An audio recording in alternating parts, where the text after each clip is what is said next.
माऊली ज्ञानोबारायांच्या समाधी प्रसंग आहे आणि त्या प्रसंगाची सुरुवात सर्व संत मंडळी पंढरीमध्ये गोळा झालेली आहे. त्या आषाढीच्या वारीची लागलेली चाहूल पांडुरंग परमात्म्याच्या चरणांना ज्ञानोबारायांनी मारलेली मिठी आणि सर्व संत समुदायांना घेतलेली गळाभेट आणि अशा प्रसंगी माझे ज्ञानोबाराय पांडुरंग परमात्म्याकडे मागतात, हे भगवंता पांडुरंगा, आता मला समाधी तुझ्या ठिकाणी द्यावीस.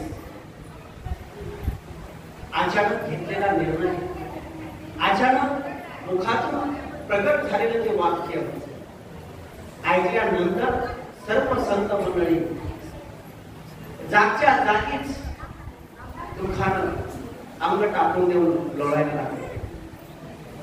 माझा ज्ञानराजा हा निर्णय काय घेतो? आणि मग पांडुरंग परमात्म्याशी बोलत असताना माऊली ज्ञानोबारांनी प्रार्थना केली की आता माझ्या समाधीचं जे काही स्थान आहे ते तुम्ही निश्चित करावं आणि पुढील माझं संपूर्ण जीवन तुम्ही स्वीकारावं. ज्ञानोबा बाळ छंदामध्ये म्हणतात, ज्ञानदेवे घेतले दान बाबा बाळ छंद. आणि मग आतापर्यंत जे आहे जे जीवन आहे, बाळ छंदे 22 जन्मे, 22 जन्म म्हणायचं का, 22 वर्ष असं त्याचा अर्थ घ्यावा. आणि आतापर्यंत जे जीवन मी जगलेलो आहे ही सगळी माया आहे. आणि मग तो मायावाद ज्ञानोबारायांचा असा मानला जातो, एक विशेष प्रकरण आहे. आणि तो मायावाद सांगत असताना की हे जे त्रास संतांनी सहन केलाय किंवा प्रसंगानुसार शुद्धीपत्राच्या प्रसंगी रेडेला वेद वाजवायला लावलाय, का लावले असते? समाजाला योग्य मार्ग दाखवणं, स्वतःचं सामर्थ्य दाखवण्यापेक्षा या समाजाला योग्य मार्ग दाखवणं ते खरे संत असतात. आणि मग अशा प्रसंगी सगळ्या जे काही जीवनामध्ये प्रसंग आहेत, चालगेली जडगेली हरली सांगायची भांगली, मग सगळे प्रसंग ही मायावाद आहे. आणि असा मायावाद झालेला आहे का? कारण की महाविष्णूचा अवतार असणारे ज्ञानोबा आहे. आणि अजून म्हटलं जातं हा मायावाद जो आहे किंवा आजही वेगवेगळ्या ठिकाणचे जादूचे प्रयोग म्हटलं जातं, करणी केली, घणामती केली, हे जे काही भ्रमिष्ट करणारे विचार याच्या पाठीमागचा कार्यकारण भाव असतो, सामर्थ्य असतं. आणि ज्ञानोबाराय तर काय, योग्यांची ज्ञानराज माझी योग्यांची माऊली. एकेकाळी आपण विचार केला होता गाडीला चाकं 4 आहेत आणि चालवण्यासाठी ड्रायव्हर लागतो. ड्रायव्हर शिवाय गाडी चालू शकत नाही. जोपर्यंत गाडीचं मॉडेल असं शोधलेलं होतं तोपर्यंत जाणवलं. परंतु आज किंवा रिमोट द्वारे त्या गाडीचं नियंत्रण केलं जातं. आज ड्रायव्हरची गरज नाही. ड्रायव्हर व्यक्ती बदललेला आहे, जागा तंत्रज्ञानानं घेतली. आणि योग यूज टू जॉईन असा शब्द आहे. बघ, ज्ञानोबा योगी नाही तर योग्यांची माऊली आहे. तेव्हा या विश्वातील सूक्ष्माती सूक्ष्म गोष्टीवर असणारं त्यांचं नियंत्रण. आणि असे माऊली ज्ञानोबा आहे. त्या ठिकाणी आता हे ज्ञान घेतलेलं आहे आणि पुढे मी समाधी प्रसंगाला जातोय. समाधी फैसला निर्वाण कथा कीर्तन करणे सांगण्याचा उद्देश, ज्ञानोबारांनी आतापर्यंतच्या जीवनामध्ये अंतिम जे काही देह आहे, जो भौतिक देह आहे, जो मायावाद आहे, तिथपर्यंत जे काही स्वीकारलेला आहे, त्या 22 जन्मांचा तो सेवन आणि नंतर समाधी संजीवन अवस्थेमध्ये ज्ञानोबाराय अखंड आनंद काळासाठी जातात. आणि मग अशा प्रसंगी ते दान नक्की कोणतं घेतलेलं आहे? तर त्या दानाचा संबंध, एक दान त्यांच्या जीवनामध्ये त्यांनी मागितलं आणि ते दान होतं असायला. आता विश्वात केले येणे वाग्यज्ञे दोष आले. आता आज आजपर्यंत केलेला वाग्यज्ञ आहे, हरिपाठ लिहिलेला आहे. असं काही सूत्रबद्ध रचना आहे की संपूर्ण व्यावहारिक ज्ञान आहे, संपूर्ण आध्यात्मिक आणि सर्वांग सुंदर असं जीवनाला स्वीकारणार मानणार ते चिंतन आहे. आणि हे सगळं घेत असताना त्याचा सार शेवटी सांगतात, हरिमुखे म्हणा, हरिमुखे म्हणा. या तीर्थयात्रांना त्यांनी स्वीकारलं की नाकारलं याच्यापेक्षाही त्रिवेणी संगमी नाना तीर्थे भ्रमे, चित्त नाही नामी तरी ते व्यर्थ. आणि हरिपाठाचा शेवट जे काही इतकं सगळं आहे हे बघा, आणि त्याचं सार आहे हरिमुखे म्हणा, हरिमुखे म्हणा. दुसरा जो योगी आहे, सामर्थ्यवान आहे, परंतु आपल्या सामर्थ्याने जगाला चकित करून सोडणारा, परंतु जीवनाचं खरं सार कळालं अशा योग्याला उपदेश करणारी चांगदेव वासष्ट. अशा ग्रंथांची निर्मिती झाली आणि अंतिमतः ज्ञानेश्वरीची रचना केली. आणि ज्ञानेश्वरीची रचना केल्याच्या नंतर आता हा जो काही वाग्यज्ञ आहे, खरं तर ज्ञानोबारांचं जर जीवन बघितलं तर ज्ञानोबारांनी जो काही वाग्यज्ञ केलेला आहे, खरं तर यज्ञ जर म्हटलं तर त्या ठिकाणी संपत्ती, ऐश्वर्य, सत्ता, पुण्य, ज्ञान, भक्ती आणि सर्वसामान्य जीवन या सर्वांग सुंदर जीवनाचा त्या ठिकाणी अंतर्भाव असतो. ज्ञानोबा आहे, समोर श्रीगुरु आहेत, स्वतः ज्ञानोबा आहेत, ज्यांच्या हातून लिहितात तो सच्चिदानंद बाबा असा जरी लेखक होता, ज्याचं जीवन संपलेलं आहे, त्याला कार्यरत करण्यासाठी प्रोत्साहित केलं आणि मग ती ज्ञानेश्वरीचं लेखन केलं. आणि समोर श्रीगुरु आहेत. ज्ञानेश्वरी म्हणजे नक्की काय? मग विश्वात्मक गुरूंची, सद्गुरूंची सर्वोच्च आराधना म्हणजे ज्ञानेश्वरी आहे. आणि विश्वात्मक गुरूची आराधना करत जे भगवंताच्या मुखातून आलेला आहे, गीता अलंकार नाम ज्ञानेश्वरी. ज्ञानेश्वरीला माऊली ज्ञानोबा आहे, धर्म संकीर्तन असंही म्हणतात, भावार्थ दीपिका असंही म्हणतात, आणि ज्ञानेश्वरी हेही नाव. मग इतकं सगळं जीवन परिपूर्ण असणारे माऊली ज्ञानोबा आहे. आता माझं जीवन पूर्ण झालेलं आहे, माझं अवतार कार्य जिथपर्यंत होतं ते कार्य केलेलं आहे, आणि ते अवतार याच्यासाठी होता, धरी अवतार अनंत अवतार ज्ञानाबाई सुंदरी ताराबाई. वाग्यज्ञ तोच आहे, आणि तो वाग्यज्ञ असा तसा नाही आहे.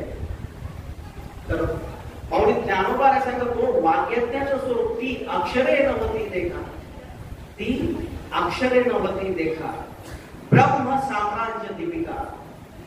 ब्रह्म साम्राज्याला प्रकाशित करणारी ती अक्षर दीपिका. आणि कुणासाठी? अर्जुना लागी चित्कलिका उजळली अशी गोष्ट. आणि कुणा? संजय मुखामधून ज्ञानोबा प्रकट करत असताना म्हणतात, संजयाला सुद्धा कौतुक वाटावं, कैसे पार्थेने सर्वोत्तम पुण्य केलंय. या पार्थाचं असं काय पुण्य आहे, सारथ्य करतो तिथपर्यंत ठीक आहे, परंतु जे इतकं श्रेष्ठ परमश्रेष्ठ गीता ज्ञान आहे, ते ज्ञानाचा अधिकारी श्रोता हा भक्तराज किरीटी अर्जुन निवडलेला आहे. आणि अशा प्रसंगी माऊली ज्ञानोबारांनी हे विश्वात्मक जे काही गुरु आहेत, त्यांचे सद्गुरु श्री निवृत्तीनाथ आहेत, त्यांच्याकडे हे पसायदान मागितलं. ज्ञानोबारांनी पसायदान मागत असताना महत्वाची गोष्ट आहे, विश्वात्मक देव हेही गुरुच आहे, आणि गुरु हेच माझे विश्वात्मक देव आहे. आणि माझ्या गुरुचं सामर्थ्य इतकं आहे. अमृतानुभवामध्ये माऊली ज्ञानोबारांबद्दल म्हणतात, जीवपणाचे नित्रासे यावया आपुलिये दशे, शिवही मुहूर्त पुसे दया नशी. जेव्हा भगवान शिवांना समाधी अवस्थेत जायचं असतं, तेव्हा त्या समाधी स्थितीला जाण्यासाठी योग्य मुहूर्त जे सांगतात ते माझे सद्गुरू आहेत. आणि असे भगवान शिवांना समाधी स्थितीचा मुहूर्त ठरवून सांगणार आहे. पण भगवान शिव ज्यांना स्वतःहून विचारणार आहे असे माझे नाथ आहे, असे माझे श्रीगुरु निवृत्तीनाथ आहे. इतकं सामर्थ्य असणारे माझे श्रीगुरु आहे. माझे श्रीगुरु काय काय श्रीगुरु विषयी ज्ञानोबारांची कृतज्ञता आणि या श्रीगुरु विषयी कृतज्ञता का आहे. ज्ञानोबारा गुरुचं महत्व सांगतात. का शिष्याचे जाणेपणे होईल, का बालकाचे धनी राहायचे, हे गुरु एकलेची जाणीचे आठवा प्रसवती. आजच्या व्यावहारिक जीवनामध्ये आज जी शिक्षण पद्धती आहे तिला विद्यार्थी केंद्रित शिक्षण पद्धती म्हटलं जातं. Child central education system. विद्यार्थी हा केंद्रीभूत मानला जातो. ही संकल्पना आज स्वीकारलेली आहे. ज्ञानोबारांची ही संकल्पना तेव्हाची आहे की जो शिष्याच्या पूर्ण होण्याने प्रसन्न होतो, जो शिष्याच्या पूर्ण होण्याने प्रसन्न होतो तो श्रीगुरु आहे. आणि त्या श्रीगुरूला उपमा या विश्वामध्ये देता येण्यायोग्य फक्त एक कोण आहे. आई हा शब्द नाही आहे. जिनं त्या बाळाची प्रसव पीडा सहन केलेली आहे. त्यावर दुःखतेचा ढेकर दिल्याच्या नंतर तिच्या डोळ्यातून अश्रू यावं, ती प्रसन्न होईल आणि प्रसन्नतेतून आनंद अश्रू दोन थेंब तिच्या नयनामधून ओघळावेत. इतकं सामर्थ्य या दोघांमध्ये, इतकं प्रेम दोघांमध्ये, इतकी आपुलकी आपुलता दोघांमध्ये. तेव्हा असे श्रीगुरु आहेत. आणि हे श्रीगुरु कसे आहेत. आता विश्वात्मक माझा स्वामी श्रीगुरु निवृत्तीनाथ. आणि मग ते पसायदार मागत असताना आणि पसायदाराच्या नंतर ज्ञानोबाराची समाधी स्थिती जर बघितली तर देव निवृत्ती आणि धरले दोन्ही कर जाती ज्ञानेश्वर बैसाव्या. एक हात जसे कुणी पकडलेला आहे, एक हात भगवान पंडित परमात्म्याच्या हातात आहे. आणि मग त्या ठिकाणी दोन्ही आहेत आणि दोघांच्या सानिध्यात दोघांच्या हातानं आता मी समाधीत बसावं. समोर ठेवलेली ज्ञानेश्वरी आहे आणि मग ज्ञानोबार आहे. प्रसन्न वैतानं त्या समाधीकडे मार्गक्रमण करत असताना त्या गुरुंना भगवान परमात्म्याला त्रिवार वंदन करतात आणि त्या स्थितीला बसतात. बसायला मागत असताना या श्रीगुरूंचं इतकं काही सामर्थ्य आहे की हे श्रीगुरु विश्वात्मक आहे. जे ईश्वराला शक्य नाही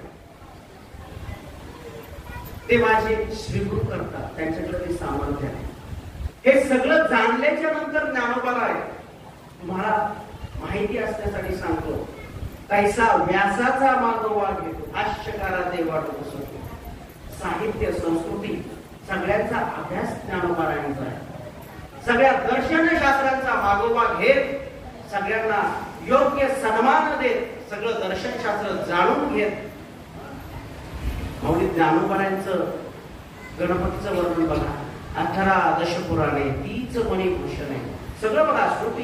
स्मृतीचे अवयव देखा अंगिक भाव. सगळं साहित्य जे आहे ते त्या गणपतीच्या स्वरूपामध्ये सजवलेलं आहे. तुम्ही आम्ही बुडवतो तो गणपती वेगळा आहे. आणि ज्ञानोबारांचा गणपती जर बघितला तर इतकंच नाही तर बौद्ध मत, बौद्ध दर्शन, बौद्ध मत मानत असताना सुद्धा ते बौद्ध मताचं स्वरूप काय म्हणजे त्याचाही अभ्यास ज्ञानोबारांनी केला. जो शंकराचार्यांनी मांडलेला सिद्धांत आहे, जो बौद्ध मत आहे, बौद्ध दर्शन शास्त्र आहे, ते सगळ्यात जास्त प्रभावीपणे मांडणार आहे बौद्ध धर्मगुरू मानलं जातं. पण भारतीय संस्कृतीचे उपासक नागार्जुन आहे. आणि अशा प्रकारे नाथ संप्रदाय असो, वैष्णव संप्रदाय असो, स्वतः माऊली ज्ञानोबा सगळ्या संप्रदायांचं विचार करतात, हृदयात साठवतात. आणि मग ज्ञानोबा सगळं वाद यज्ञाच्या स्वरूपामधून हे पसायदान शेवटी मानतात. या पसायदानाचा संबंध महामुनी पुंडलिकांशी सुद्धा आहे. जड मूळ पतीत जे पामर आहेत यांचा उद्धार करण्यासाठी हे पांडुरंग परमात्मा तू या ठिकाणी उभा आहे. माता पित्यांची सेवा केली तो भाग वेगळा आहे, पण अशी साधना केल्याच्या नंतर त्यांची जी मागणी आहे मुनिश्रेष्ठ पुंडलिकांची, जी कालोखामध्ये ती नष्ट झाली आणि मग माझा पुंडलिक उपेक्षित वंचित राहिला. तुम्ही विचार करा, पुंडलिकाचे भेटी परब्रह्म आले का? जर असं असेल, जो अर्जुन आहे, अर्जुनासाठी भगवान परमात्मा इतकं गीता ज्ञान देतात, अर्जुन आणि भगवान परमात्मा. तसं भक्तराज मुनिश्रेष्ठ पुंडलिक आहे आणि पांडुरंग परमात्मा ह्या जोड्या त्याच्या काळात आलेल्या आहेत हे ज्ञान देण्यासाठी. आणि मग ती परंपरा मुक्त झाल्याच्या नंतर जी वीट आहे, जे पांडुरंगाचं अधिष्ठान आहे, तेच मुळात या कलियुगाचा उद्धार करण्यासाठी योग्य काय हे महामुनी पुंडलिकांनी सांगितलं. याच्यामध्ये अध्यात्म असण्यापेक्षाही वैचारिक प्रगल्भता इतकी आहे, ज्ञान इतकं आहे की या जगाच्या जी शांतता परिषदा आहेत, युनेस्को, युनिसेफ किंवा जागतिक शांततेसाठी वर्ल्ड पीस जे काम करतात, त्यांच्यासाठी सगळ्यात महत्वाचा लोगो ही विश्व शांतीची प्रार्थना असायला. ज्या दिवशी ते स्वीकारतील त्या दिवशी खऱ्या अर्थानं विश्व शांतीकडे हे जग वाटचाल करेल.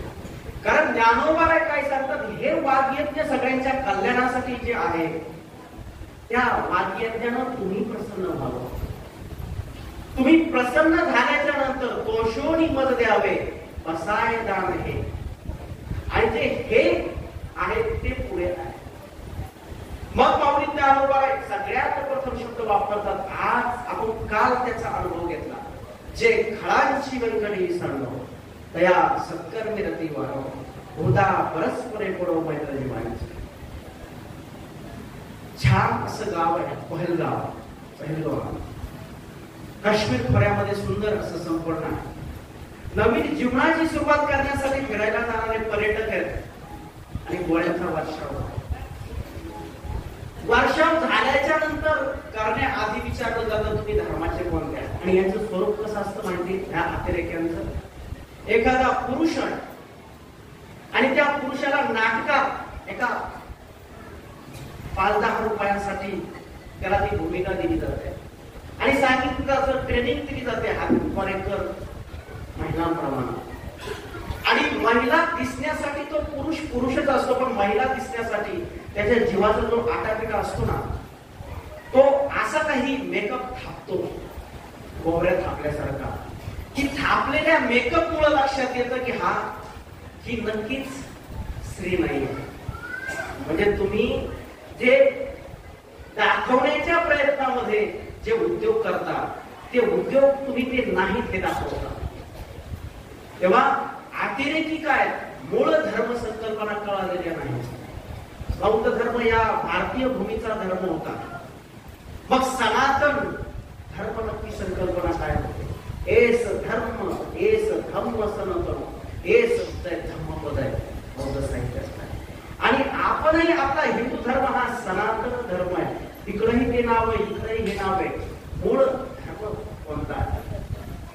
मूळ धर्म हा माणुसकी, मानवता आहे, संत विचार, वैश्विक शांतता आहे, सगळ्या जगाच्या कल्याणात संतांच्या विरोधी हा कुळता आहे जन नाते कवेडोळा हे सगळं ते मूळ आहे. तुमचं मूळ देह कुठल्या धर्माचं नाही आहे. हाड माणूस शरीर आवश्यक पंचमहाभूत हे तुमचं धर्म आहे. तुम्ही धारण केलेलं आहे, त्यांनी तुमचं शरीर धारण केलेलं आहे. मग तुम्ही हिंदू मुस्लिम म्हणत एकमेकांना त्रास देणं, एकमेकांना नष्ट उद्ध्वस्त करण्याचा प्रयत्न करून जर तुमचा धर्म वाढत असेल तर तुम्ही असणारं तुमचं सामर्थ्य हे नाही आहे. तेव्हा असे जे काही मग याचा फायदा घेणारे कोण आहेत? ह्या संघटना आहे, दहशतवादी संघटना. मग त्या कुठल्या धर्माच्या असतील, एक धर्म याला जबाबदार नाही आहे. जिथं जिथं अशा स्वरूपाचं संघटन आहे ते, पण हे ज्यांच्या ताब्यात असतं ते सामर्थ्यवान माणसं असतात आणि ते सामर्थ्यवान जी काही माणसं आहेत त्यांना ज्ञानोबा एक खळ मानतात. माझी सत्ता राहिली पाहिजे, माझ्याकडे संपत्ती राहिली पाहिजे, प्रसंगी माझ्याकडं ही सत्ता टिकून राहण्यासाठी मी काही करू शकतो. मग अशा या संघटना ही पिनावर पोचली जाते. देशाची प्रगती व्हावी, विचार करा. एक वाक्य तिथं आलं होतं की हा मुस्लिमांचा प्रदेश आहे. जो पाकिस्तान मुस्लिमांचा दिला तिथं तुम्ही काय प्रगती केलेली आहे? जो आहे त्याच्यात तुम्ही काय सुधारणा केली? एक तुकडा म्हणून त्याच्यात तुम्ही काय सुधारणा करणार आहात? तेव्हा जे आहे प्राप्त झालेलं आहे त्यात तुम्ही समाधानी आहे. त्या भूमीचं खाऊन तुम्ही अतिरेकी भक्तीचे बनता. पावले ज्ञानोबा सांगतात तुमचा वापर तुम्ही अतिरेकी आहात, आत्मघातकी स्फोटाने तुम्ही स्वतःला उडवून देता. तुमच्या मनामध्ये जे विचार सांगितले जातात की धर्मासाठी तुमचं बलिदान आहे, धर्मासाठी बलिदान नाहीये. ते बलिदान हे जे खळ आहेत या खळांना पोचण्यासाठी आहे. तेव्हा ज्ञानोबा सांगतात की ज्याच्याकडे पैसा संपत्ती आहे असे ते खळ आहेत. ते खळ आपण वापरतो कपडे टाईट होण्यासाठी. ती खळ कपडे टाईट करते आणि त्यानंतर स्वतः निघून जाते. आज 2 देशांचं वातावरण टाईट केलं खळ. समजून घ्या, खळ ती खळ.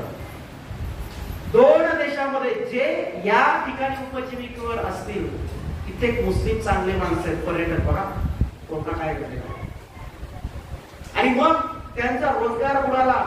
जे गाव बसवलं पहलगाव त्याच्यावर शिक्का काय पडला? पर्यटन बंद झालं, अर्थव्यवस्था बंद झाली. खायचं काय? उपासमारीची वेळ त्या मुस्लिमावर आली. आज 25, 30, 50 मारले असतील, कोट्यावधीच्या देशात दहशत पसरवली असेल, पण त्याचा तोटा सगळ्यात जास्त कुणाला होणार? तिथल्या मुस्लिमांना. बळी ते जाणार आहे आजच्या एका प्रसंगानुसार. तेव्हा एक लक्षात घ्या, हे खळ कोणत्या धर्माचे नसतात, ते आपले नसतात. हे खळ कोणाच्या तरी हातचं प्यादा असतात. तेव्हा अशा खळामध्ये असतं काय?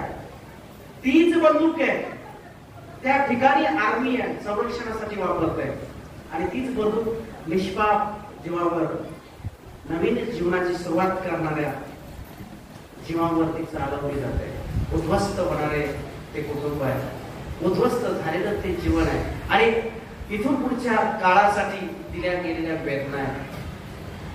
मग तुम्ही विचार करा, ज्ञानोबाची प्रार्थना किती काळ सुद्धा तितकीच शाश्वत आहे पसायदान. म्हणजे आज सुद्धा या पसायदानाची गरज किती आहे? हे खळ व्यंकटी जाओ तया सत्कर्मी रती वाढो. वाकडेपणा गेल्याच्या नंतर, दुष्टपणा गेल्याच्या नंतर सत्कर्मामध्ये योग्य पद्धतीचं त्याच ठिकाणी उदाहरण देतो. अजून तुम्ही बघितलं असेल, पर्यटन विकास होतोय, आनंदात तुम्ही जीवन जगू शकत होते, पर्यटन वाढवू शकत होते, हिंदू मुस्लिम ऐक्य साधू शकत होते. त्या ठिकाणी अतिशय गरीब मुस्लिम लोक आहेत, त्यांनी खायचं काय हा त्यांच्यावर समोर प्रश्न आहे. आज तितके कुटुंब तुम्ही आनंदात जगू शकत होते. परिणामी सर्व धर्म समभाव इथं नाही, तिथं असणं जास्त महत्वाचं होतं. आणि आता जे काही होणार ती शेवटी पॉलिटिकल डिप्लोमसी आहे राजकारणामध्ये. म्हणजे हे खळ वातावरण टाईट करतात. माऊली ज्ञानोबा सांगतात की या खळाची व्यंकटी जाऊन सत्कर्मामध्ये रती वाढो आणि कुठा परस्परे पडो मैत्र जीवांचे. मैत्र हा शब्द गीतेतला आहे. मैत्र करुणाऐवज मैत्री वेगळी आहे, खड्ड्यात घालणारी, पण मैत्र स्वच्छ गाभा जो आहे. आजही म्हटलं जातं मित्र वणव्यामध्ये गारव्यासारखा. मैत्र तुझ्या जीवनात किती जरी दुःख आलेलं असेल, अर्जुना 5 जरी असाल तरी मी तुझ्या बरोबर आहे. अरे तू लढत असताना धनुष्यबाण सोडण्याच्या नंतर तू सोपा नाही आहेस. मैत्र शब्द सांगतो तुम्हाला. प्रेरणा देणारा भगवान परमात्मा मित्र आहे, त्या ठिकाणी मैत्र आहे. आणि मग काय सांगतो, तू इतका सामर्थ्यवान आहे, तुम्हाला संग्रामी हरू जिंतीला निवांत गावच्याचा ठाऊ फेरीला पवारा तुवा केला गंधर्वाशी. तू इतका सामर्थ्यवान आहेस मित्रा. अरे तू शंकर भगवान शिवांना हरवलेला आहेस आणि हे भगवान शिवापेक्षा श्रेष्ठ आहेत का? एक लक्षात घे. सांगतात, कौतुक करतात. कौतुकाची थाप प्रेरणा देणारा मैत्र. पुढे अर्जुन तरी हातपाय सोडून देतो, ऐकत नाही. सांडी हे मूर्खपण. चुकीच्या प्रसंगामध्ये कान घालणारा, आपल्या मित्राची बरबादी होऊ नये असा तो मित्र आणि त्या ठिकाणी असणारा भाव मैत्र. हे सगळं करत बाण हुकला तरी सोड, अचूक वेध घे. न्याय नीती संकल्पना बाजूला ठेव, तुला लढायचं आहे. आता वा प्राप्सी स्वर्गम जित्वा वा मोक्षसे म्हणजे. आणि तू जिंकलास या पृथ्वीचा राजा होणार आहेस. आणि नंतर गेलो तर आणि मेहनत तर काय, ते स्वर्गाचं पद मिळतंय, तुला मोक्ष मिळतोय. या ठिकाणी हे शब्द आहेत, मैत्र आहे. आणि शेवटपर्यंत साथ. विचार करा, युद्ध कुणाचं आहे आणि लढणारा पुढे असतो की पाठीमागे? पाय पाठीशी घालताना आपण पण येणारा एकही बाण अर्जुनाला का लागत नाही? छाती मित्राची आहे. मैत्र एव द्रोणाचा मैत्र भाव आहे त्या ठिकाणी. तेव्हा शेवटपर्यंत जिथं मुलावर अस्त्राचा मारा केला जातो, ब्रह्मास्त्र मारलं जातं, स्वतःच सामर्थ्य पणाला लावलं जातं भगवान परमात्म्याकडून. बघा, मित्रांना फास लागत असेल तर त्याच्या गळ्यातला फास स्वतःच्या गळ्यात अडकून घेतला जातो. फास कसा आहे? ब्रह्मास्त्राचा मारा त्या गर्भावर केल्याच्या नंतर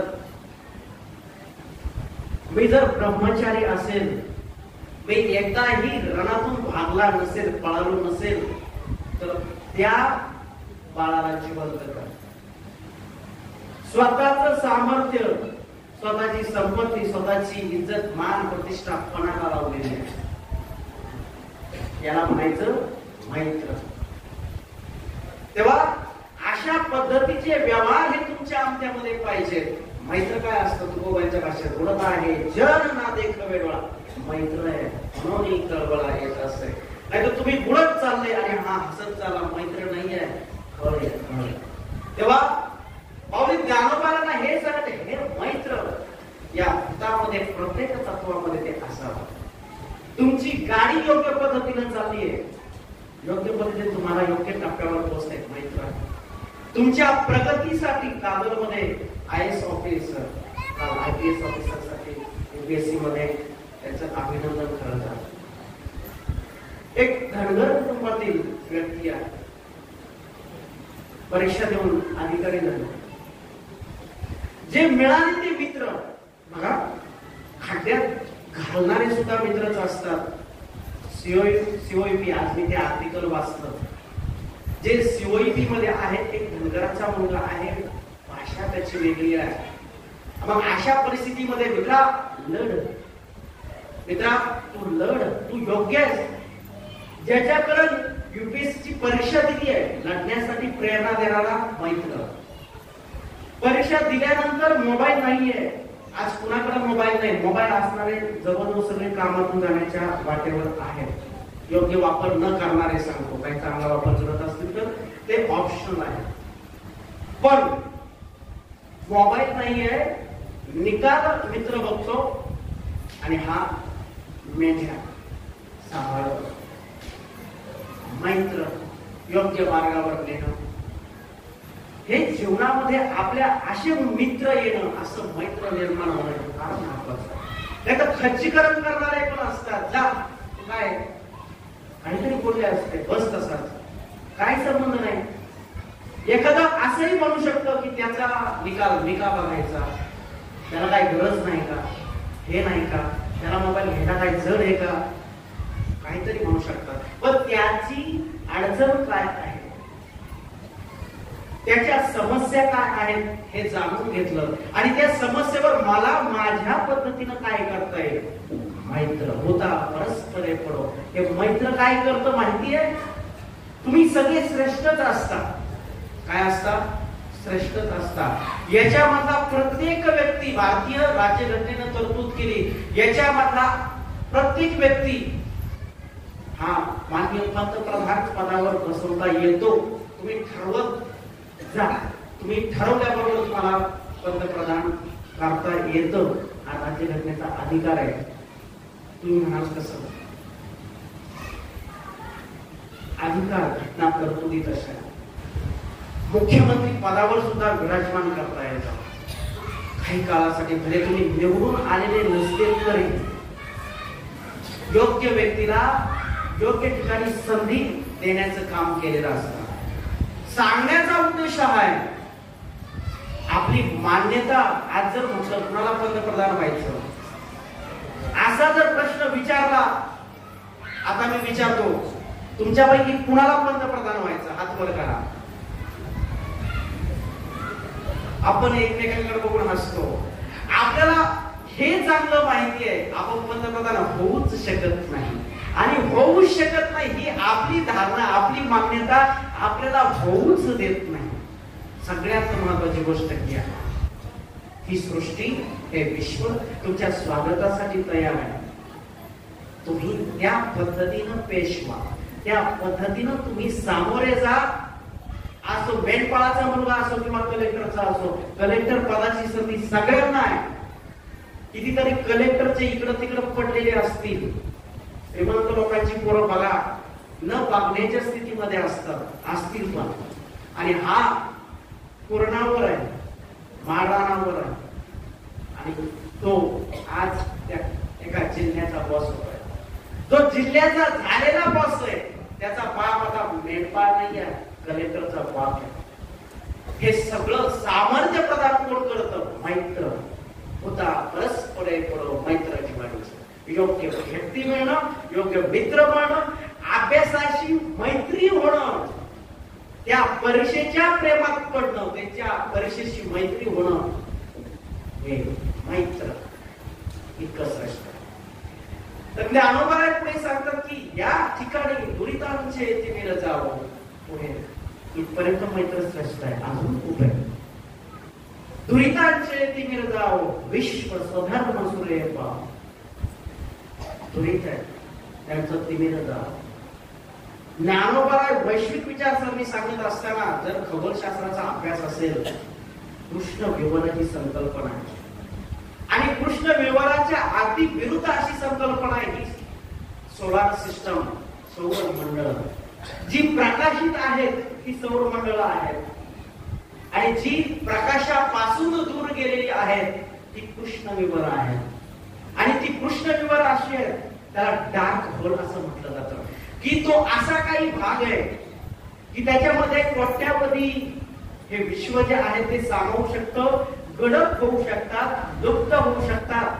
त्या कृष्ण विवरानं कोट्यावधी पृथ्व्या, कोट्यावधी ग्रह, कोट्यावधी सांगतोय, सूर्यमाला, सौरमंडळ यांचं लाईफ स्पॅन, जीवन कालावधी या ग्रहांचा संपल्याच्या नंतर हे ग्रह जातात कुठे तर ते कृष्ण विवर गिळंकृत करतात असं सांगितलं जातं.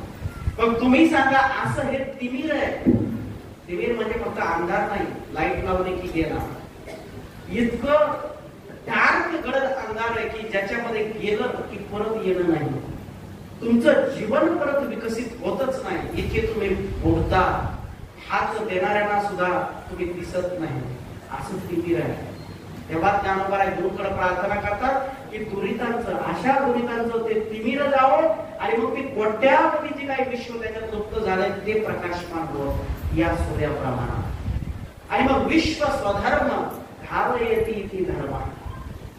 तुम्ही ज्या ठिकाणी आहात, शेतकरी आहात, काही शेतकऱ्यांच्या शेतीमध्ये शेती शेजारीच असते, उत्पादन जास्त निघतं, काहींच्या शेतामध्ये उत्पादन कमी निघतं.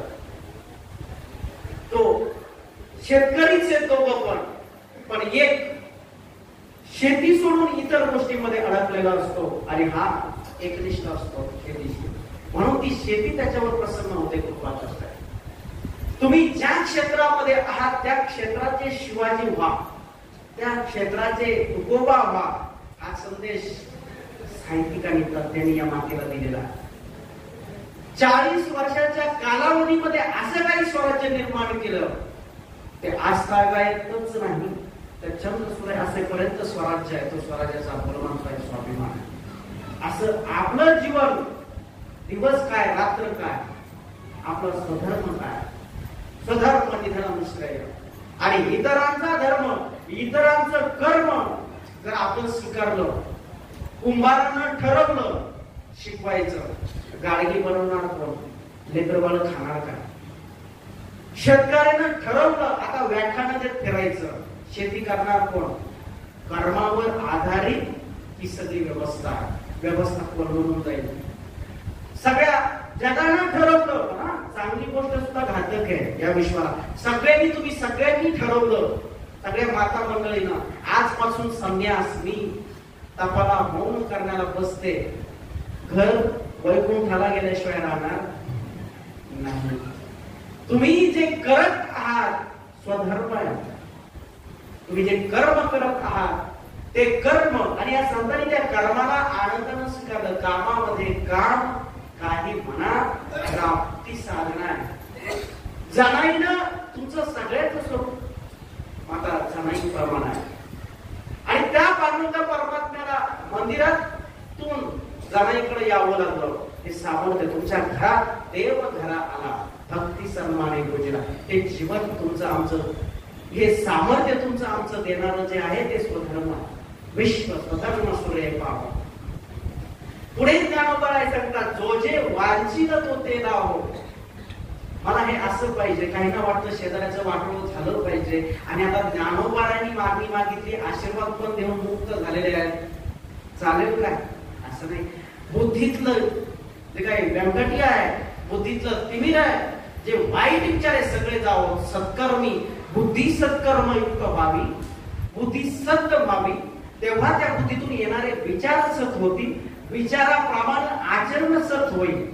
फक्त आपण जातून एखाद्याच्या शेतामध्ये चोरी करतो अशीच करत नाही, विचार येतो बुद्धीमध्ये, तिथपर्यंत शरीर कार्य करतं, आणि मग पुढची प्रक्रिया अजून जास्त पोच लावला जातो.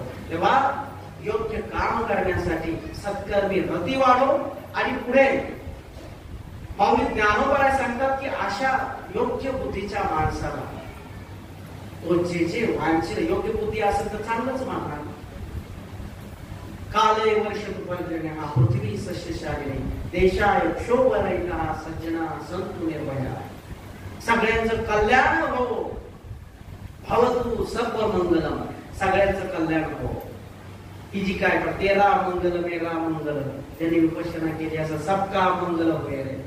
हे विचार करणारी, अशी मंगळाची गोष्टी करणारी ती पवित्र वाणी आहे ना, ती वाणी जे उच्चारण करेल, ती वाणी जे अपेक्षा ठेवील, ते सगळं जे वांछिल तो ते लाभ प्राणीचा. माऊली ज्ञानोबा म्हणतात की अशी जे काही ईश्वरनिष्ठ परमसत्याला जाणणार आहेत, परमसत्याशी स्वधर्माशी एकनिष्ठ अशी माणसं आहेत, त्या माणसांचा तो समूह जो आहे तो समूह एकत्रित यावा. ईश्वर निष्ठांची मांदियाळी भेटतूया होता प्रत्येकाला मिळालं पाहिजे. या भारतीय भूमीचं वैशिष्ट्य मी सांगतो, मी कुठलाही विशेष एक धर्म घेऊन जात नाही. या भारतीय भूमीमध्ये एक त्रिवार वंदना घुमलेली होती. बुद्धं शरणं गच्छामि, धम्मं शरणं गच्छामि, संघं शरणं गच्छामि. ज्ञानोबाची संकल्पना बरोबर इक्विव्हॅलंट आहे, इक्वल समान पातळीवर आहे. जे बुद्ध ज्ञानी आहेत, महात्म्य आहेत, सर्वांचं कल्याण करणार आहेत, ते त्यांना शरण जा. संघ ते ज्यांच्या विचाराचं अनुसरण करणारे आहेत त्यांना शरण जा. आणि आशांचा जो काही संघ आहे, संघम शरण ईश्वर निष्ठांची मान द्यावी. तेव्हा तुम्हाला सांगतो, या भारतीय भूमीचा बुद्ध धर्म आज सगळ्या जगभर प्रचार प्रसार त्याचा असाच झालेला नाहीये. संपूर्ण जगावर आज जपान बघा, चायना बघा, म्यानमार बघा, इंडोनेशिया बघा, सगळे देश बघा, बौद्ध धर्माचा प्रचार प्रसार झालेला आहे. आणि तो या मातीचा धर्म आहे. भारतीय भूमीची ही संकल्पना, हा सनातन विचार आहे. तेव्हा ज्ञानोबाला हेच सांगायचं आहे.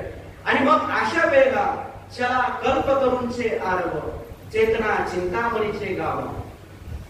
जे अशी संत मंडळी आहे की जे कल्पतरूंचे काय आहे तो गुण आहे, जंगल आहे. एक कल्पतरू आहे, कल्पतरू तळवटी जो कोणी पैसरा काय उणे त्याला सांगला जोगे. कल्पना केली पण चांगल्या विचारांच्या व्यक्तीने केलेली कल्पना ही ज्ञानोबांना सांगायची. हे सगळं व्यवस्थित झालं आणि मग तो चांगला व्यक्ती. आणि पुढे जे असं आहे, चेतना चिंतामणीचे गाव बोलते जे आर्णव पियुषांचे. पुढे ज्ञानोबा सांगतात की असे संत मंडळी, कसे संत मंडळी तर चक्र मेजे अलांछन, अलांछन विरहित, ताक विरहित, निष्कलंक असे ते चंद्र, अशी शीतलता देणार आहे. मार्तंड जे तापहीन, तापहीन, सूर्याप्रमाणे तेजस्वी आहे परंतु तापदायक नाही. ज्ञानाचा प्रकाश तुमच्या आमच्या जीवनात टाकणारे असे जे काही संत आहेत ते सर्वाही सदा सत जन भेटूया. पुढे किंबहुना सर्व सुखी पूर्ण होणी तिची लोकी भजितो आदि पुरखी अखंडित. सर्वांनी यावं आणि आपलं मूळ स्वरूप, मूळ आराध्य हे जाणावं, त्या आराध्याशी एकरूप व्हावं. म्हणून ज्ञानोबा सांगतात की या ग्रंथाच्या बाबतीत, ज्ञानेश्वरीच्या बाबतीत आणि ग्रंथोपजीवी विशेषी लोकीय दृष्टा दृष्ट विजय होणार. म्हणून ज्ञानोबा सांगतात ही ज्ञानेश्वरी जी आहे ना, या ग्रंथांचं असं सामर्थ्य आहे, काया मने वाचा जो सेवक होई येचा तो स्वानंद साम्राज्याचा चक्रवर्ती करेल. ही ज्ञानेश्वरी इतकी परम पवित्र श्रेष्ठ आहे, जो या ज्ञानेश्वरीचा काया वाचा मनानं सेवक होईल. आधी सेवक व्हावं लागतं, आधी पत्नी व्हावं लागतं, मग मालक पुढची जबाबदारी घ्यायला तयार असतो. तेव्हा आधी पेरावं लागतं, एका बीजा केला नास मग भोगिले कलेचा. आधी समर्पण असावं लागतं. संप्रदाय सांगतो आधी समर्पण करा, आधी देवाला द्या. देव तुमचा गुलाम काळा संतान घराचा असाच नाहीये. इतकं दिलेलं आहे तेव्हा त्याच्या कैक पटीनं तो परमनंट तुमचा कर्मचारी झालेला आहे. 5 वर्ष UPSCचा 2-3 वर्ष अभ्यास करा, आयुष्यभर ती खुर्ची तुमचा सेवक होते. एक तालुक्याचे तुम्ही मालक होता. आधी समर्पण असावं, आधी त्याग असावा, आधी साधना असावी, आधी मनापासून स्वीकृती असावी. जो सेवक होईल ये जा आणि मग तो जिल्ह्याचा वास होतो, तो राज्याचा वास होतो, तो देशाचा वास होतो, तो जगाचा आणि माऊली ज्ञानोबा याच्याही पेक्षा सांगतात तो स्वानंद साम्राज्याचा सर्वोच्च पदाचा चक्रवर्ती सम्राट बनतो. इतकं सामर्थ्य या ग्रंथामध्ये आहे. आणि मग पुढे ज्ञानोबा सांगतात ते तर म्हणे श्री विश्वेश्वराव हा होईल दान पसाराव. येणेवरे ज्ञानदेव सुखिया झाला, येणेवरे ज्ञानदेव सुखिया झाला. पुंडलिक वरदा हरी विठ्ठल श्री ज्ञानदेव तुकाराम. पंढरीनाथ भगवान की जय. माऊली ज्ञानेश्वर महाराज की जय. जगद्गुरु तुकाराम महाराज की जय. छत्रपती शिवाजी महाराज की जय. पवन सुत हनुमान की जय. सकल संतान की जय.